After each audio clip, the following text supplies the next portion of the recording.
इस समय मैं मौजूद हूँ नई बाज़ार कटरा, मोहल्ला कटरा तोप खाने के पास। ये मार्ग नई बाज़ार की ओर जाता है। यहाँ पे भारी तादाद में आवागमन रहता है।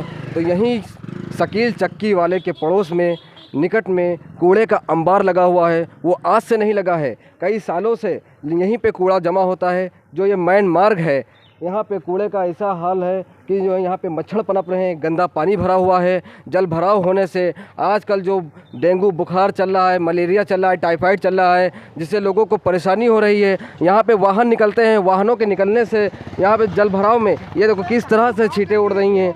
तो यहाँ पे हम पहुँचे हुए हैं, लोग पूछेंगे। यहाँ पे हमारे सामने नदीम हसन खां है मौजूद, इनसे पूछते हैं क्या समस्या है यहाँ मोहल्ले में, क्या समस्या आ रही हैं, लोगों को क्या दिक्कतें हैं। इस तरह की परेशानी जो जमावड़ा लगा हुआ है, नाली चौक हुई हैं, नाली भी चौक पड़ी है। यहाँ पे सफाई कर्मी आते ही नहीं है, बदहाल व्यवस्था है, नगर पालिका प्रशासन ध्यान नहीं दे रहा है। तो यहाँ पे हमारे सामने मौजूद हैं रेलवे सलाहकार नदीम हसन खां, हमको बताएंगे जी क्या समस्या। यहाँ पे सफाई कर्मी आते हैं, नगर पालिका से नहीं आते हैं। देखिए 3-3 4-4 दिन तक कूड़ा पड़ा रहता है जी। यहाँ पर सफाई यहाँ पर नहीं होती है, क्योंकि ये मेन रोड है स्टडी पॉइंट, अल्लामा फजल हक, सेंट बिलाल स्कूल, और इस रोड पर कम से कम 7-8 स्कूल हैं। स्कूली बच्चे यहाँ से निकलते हैं। ये इसी तरीके से 2-2 3-3 दिन 4-4 दिन पड़ा रहता है। जब कभी हम वीडियो बना करके भेज देते हैं तो उसके दूसरे दिन उड़ जाता है। होता उसके बाद में फिर वही है जो कूड़ा पड़ा होता है। क्या यहाँ पर नगर पालिका के द्वारा डस्टबिन नहीं रखवाया गया? जो कहते हैं कि सूखा कूड़ा गीला कूड़ा अलग डालें डस्टबिन में, क्या है यहाँ पे? नहीं रखवाया गया है। आपके सामने है कि कूड़ा कहीं डालने की जगह दिख रही है? कहीं पे कूड़े की जगह दिख रही है? अगर नजूल प्लाट कहीं पर कोई पड़ा हुआ है तो उसके ऊपर आप अपना पक्का कूड़े घर, या जैसे पहले ब्रिटिश ज़माने में गोल कूड़े घर बने हुए थे, आप बना दीजिए। कूड़ा कम से कम नालियों पे तो ना जाए, सड़क पे तो ना फैले। कूड़ा कूड़ेदान के अंदर रखा रहे। आप जितने कूड़ेदान है, ये मेन असलम मियाँ की मज़ार और बड़े हजरत शताब की मज़ार जाने वाली रोड है, आप उसका अंजाम देख लीजिए। आगे रोड का देख लीजिए हाल क्या है। नाली आप देख लीजिए कि नालियाँ बचा रही हैं, समझा। कहा किससे जाइए, तो सुबह 9 बजे तक सब साफ़ हो जाना चाहिए। जैसा कि सलाहकार साहब बता रहे हैं कि यहाँ पे आवागमन रहता है, ख़ास करके यहाँ पे स्कूली बच्चों को भी बहुत निकलना पड़ता है। स्कूली बच्चे निकलते हैं, यहाँ पर इस कदर की गंदगी है कि दुर्गंध आ रही। दूर से मैं दूर खड़ा हुआ हूँ तब भी दुर्गंध आ रही है। जी भाई साहब क्या बताते हैं, आवागमन आप लोगों को निकलने में क्या परेशानियाँ होती हैं यहाँ पे? परेशानियाँ हैं तो आप देख लीजिए। क्या नाम है आपका? मेरा नाम हनीफ है। क्या समस्या यहाँ पे है? ये समस्या आपने कूड़ा करकट जी देखिए चले, हमारे रोड के आगे सब सड़कें खुदी हुई पड़ी है, बिल्कुल गड्ढे गुड्ढे, न कोई साग न सफाई। योगी सरकार ने तो गड्ढा मुक्त के लिए तो अभी किया, तो आप देखिए चल के वहाँ पे गड्ढे हैं या नहीं है। तो अभी तक गड्ढे बंद नहीं किए गए? बंद किए होते तो आपसे क्यों कहते भाई, आप देख लीजिए, इंक्वायरी कर लीजिए। अच्छा, और क्या, आप देख लीजिए आगे। किस रोड पे बात बता रहे हैं? इसी रोड पे आगे बता रहे हैं, आगे मेरा मकान है। अच्छा, तो इसी बेल्ट पे आपका मकान है? बेल्ट पे मेरा मकान है, आप देख लीजिए। सब गड्ढे गुड्ढे, गाड़ी निकलती है तो इसे उछल जाती है, न गड्ढे मुक्त न कुछ मुक्त। योजनाएं तो बहुत हैं लेकिन काम तो हमारे सामने तो दिखा ही कुछ। अच्छा, जिस वक्त ई रिक्शे वाले निकलते हैं, ऐसे आप यकीन मानिए कि ई रिक्शा ऐसे होता है। रोड ये करीब 15 साल पहले बनवाई गई थी खान गुफरान जायदी जी के ज़रिए। इस रोड के लिए कई मरतबा कह चुके हैं कि इस रोड को चौड़ी करके बनाया जाए। अगर चौड़ी नहीं की जाएगी तो कल ये रोडें तंग होती चली जा रही है। दमकल की गाड़ियाँ, एम्बुलेंस इसके अंदर से निकल नहीं पाएंगी। कई मरतबा कहा गया कि खैराबाद की सड़कें नक्शे के अनुसार बनाई जाएँ। अगर बजट कम है तो ठीक है रख लिए, लेकिन नाली आखिरी हद में बना दिए कि कोई आदमी गाड़ी का रैंप आगे ना निकाल रहा है, कोई आदमी अपना चबूतरा ना बना दे, कोई सड़क पर टैंक ना बना दे। यहाँ हो ये रहा है कि सड़कों पर शौचालय के टैंक बना दिए जाते हैं। आप ये बता दीजिए कि जब सड़कें 3-3 मीटर की रही जा रही हैं, कस्बा पूरी तरीके से आप ये समझ लीजिए कि आप खुद जा कर के देख लीजिए कि नंगे पैर चिरागा मेले के लोग आते हैं, जिनके पैरों में छाले और ज़ख्म हो जाते हैं। आ करके क्या थूक करके जाते होंगे कि मैं किस कस्बे में है।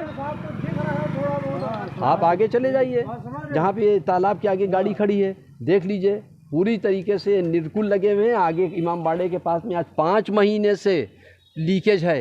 एक दिन में 1440 लीटर पानी बह रहा है। 5 महीने से 2,16,000 लीटर पानी बह चुका, और ऐसे एक नहीं कम से कम 10, 15, 20 लीकेज होंगे पूरे खैराबाद भरे में। हो सकता है ज़्यादा हो।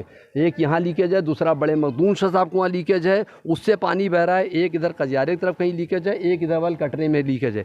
ये 4 लीकेज से आप सोच लीजिए कि 1440 लीटर एक लीकेज से तो 4 का कितना हुआ, और पूरे 5 महीने से कितना बह रहा है पानी।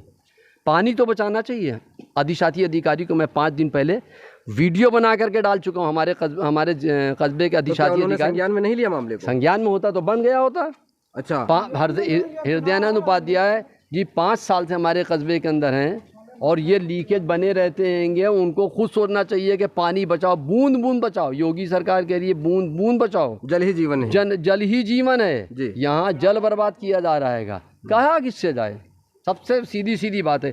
हमारे जिलाधिकारी महोदय अनुज जी वो अपना एसी रूम छोड़ करके निकलते हैं और देखते हैं कि ज़िले में क्या समस्या है। एक अकेला अधिकारी पूरे ज़िले को देख रहा है। अच्छा, जब तक के अधिकारी फील्ड में निकल करके नहीं देखेंगे तब तक कुछ नहीं होगा। हमारे क्षेत्र में राम बालक मिश्रा अधिशासी अधिकारी आज से 4-5 साल पहले थे।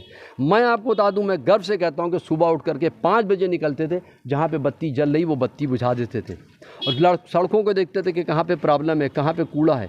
ये उनकी कार्यशैली थी। इतना ईमानदार अधिशासी अधिकारी तो आज तक खैराबाद अवध में आया ही नहीं। अगर वो 1-2 साल रह जाते, उनका ट्रांसफ़र ज़बरदस्ती करा दिया गया, तो ये कस्बा विकास के रास्ते पर लहरपुर, बिस्वा, महमूदाबाद और जो अन्य नगर पालिका हैं उनसे बहुत ऊपर होता। जैसा कि हमारे सामने नदीम हसन खां बता रहे हैं कि आम जनता की आम समस्याओं से बहुत ही लोगों को दिक्कतें हो रही हैं। नगर पालिका प्रशासन कोई ध्यान नहीं दे रही है।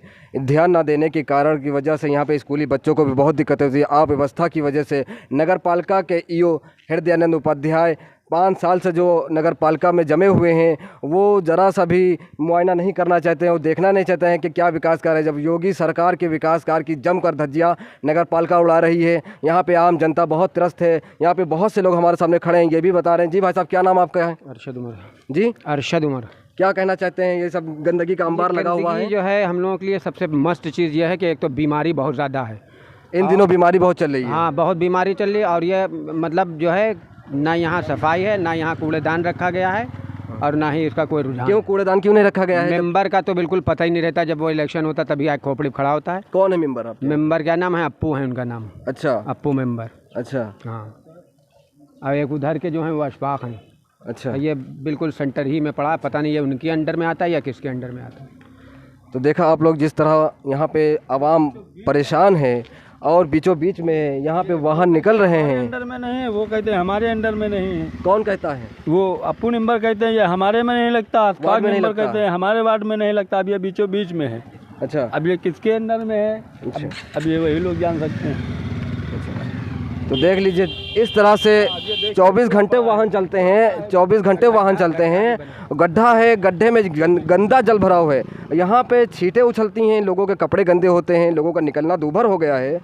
इस तरह का यहाँ पे जल भराव है, जिससे आजकल जो बीमारियाँ पनप रही हैं, टाइफाइड है, डेंगू है, मलेरिया है, इससे बहुत ही घर घर में परेशानी का सबब बना हुआ है। तो ये नाली भी चौक पड़ी है, नालियों में दुर्गंध से लोगों का हाल बुरा हाल हो गया है।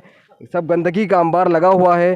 तो हमारे सामने मौजूद हैं बहुत से आवाम ने शिकायत की है कि नगर पालिका इस ओर ध्यान नहीं दे रही है, कोई कुछ बताना नहीं चाह रहा है। कि हमारे साथ मौजूद है कैमरामैन मुश्ताक अली, दानिश की रिपोर्ट।